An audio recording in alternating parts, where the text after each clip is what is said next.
మహాగణుడా, మహోన్నతుడా, నా ప్రియమైన పరలోకపు తండ్రి, మీకు హృదయపూర్వకంగా వందనాలు.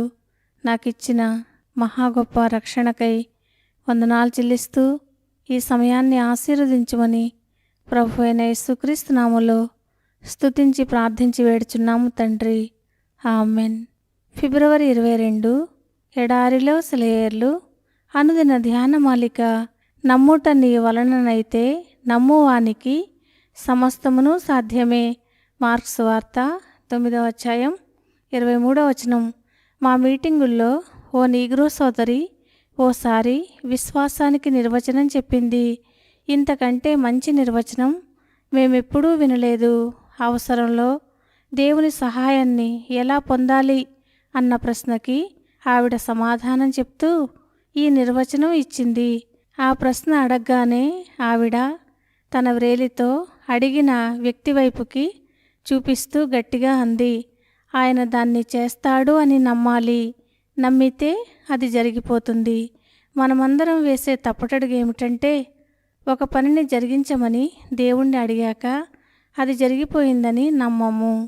ఆయనకి సహాయం చేయడానికి ప్రయత్నిస్తుంటాము. లేకపోతే ఆయనకి సహాయం చేయమని ఇతరులను పురికొల్పుతుంటాము. ఆయన దాన్నెలా చేయగలడో అని చూస్తుంటాము. దేవుడు అవును అన్న మాటకి విశ్వాసం ఆమెన్ అనే మాటను జోడిస్తుంది. తన చేతులు దులిపివేసుకుని దేవునికే అంతా వదిలేస్తుంది. నీ మార్గములు యెహోవాకు అప్పగింపుము, ఆయన యందు నమ్మిక ఉంచుము. పనిచేయువాడు ఆయనే. ఇదే నా విశ్వాస భాష. దేవుడిచ్చిన మాటపై ఆశ పెట్టుకున్నాను. ప్రార్థన ఆలకించాడని ప్రణతిస్తున్నాను. ఆయనే చూసుకుంటాడు. జీవమున్న విశ్వాసం వాగ్దానం కోసం కృతజ్ఞతలు చెప్తుంది. ఆ వాగ్దానం ఇంకా నెరవేరినప్పటికీ దేవుడు రాసిచ్చిన ప్రమాణపత్రాలు కరెన్సీ నోట్లంత విలువగలవే. వాక్యం నిజమని నమ్ముతుంది మామూలు విశ్వాసం, కానీ ముందడుగు వేయదు. జీవంగల విశ్వాసం నమ్మి దాని ప్రకారం పనిచేయడం ప్రారంభించి నిరూపిస్తుంది. మామూలు విశ్వాసం ఇలా అంటుంది, అవును నేను నమ్ముతున్నాను, ఆయన మాటలన్నీ సత్యాలే, ఆయన చేయలేనిదేమీ లేదు. నెరవేర్చే ఉద్దేశం లేకపోతే ఆయన వాగ్దానం చేయడు. ముందుకు సాగిపో అంటూ నన్ను ఆజ్ఞాపించాడు. కానీ ఎదురుగా అడ్డుగోడ కనిపిస్తున్నది. యోర్దాను నది దారి ఇచ్చినప్పుడు కనాను దేశంలోకి ప్రవేశిస్తాను. లేచి నీ పడకనెత్తుకుని నడువు అంటున్న ఆయన స్వరం విన్నాను. నీ చచ్చుబడిన చెయ్యి చాపు అని ఆజ్ఞాపించడం విన్నాను. నాకు మరి కాస్త బలం చిక్కాక తప్పకుండా నిలబడతాను. స్వస్థతా శక్తి నాలో ప్రవేశించిన తర్వాత పనికిరాని నా చేతిని తిరిగి ఉపయోగిస్తాను. దేవుడు సమర్థుడే అని నాకు తెలుసు. సమస్తాన్ని జరిగించడానికి ఇష్టపడుతున్నాడని తెలుసు. ఆయన చేసిన ప్రతి వాగ్దానం ఎప్పుడో ఒకప్పుడు నెరవేరుతుందని తెలుసు. అయితే జీవంగల విశ్వాసం ఇలా అంటుంది, నేను నమ్ముతున్నాను.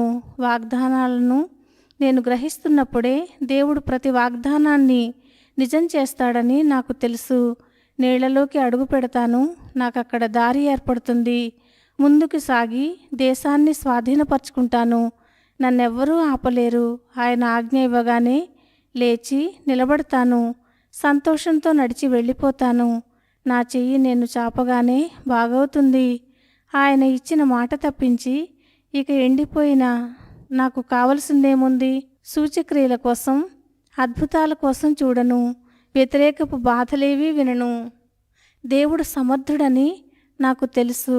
ఆయన వాగ్దానాలన్నీ నిజమేనని ఈ క్షణంలోనే నమ్ముతున్నాను. మామూలు విశ్వాసం పగటివేళ వెలుగు ఉన్నప్పుడు స్తోత్రాలు చెల్లిస్తుంది. జీవంగల విశ్వాసం కారు చీకటిలో కూడా కీర్తిస్తుంది. నీది ఏ రకమైన విశ్వాసం? దేవుడు ఈ మాటలను దీవించునుగాక. ఆమెన్.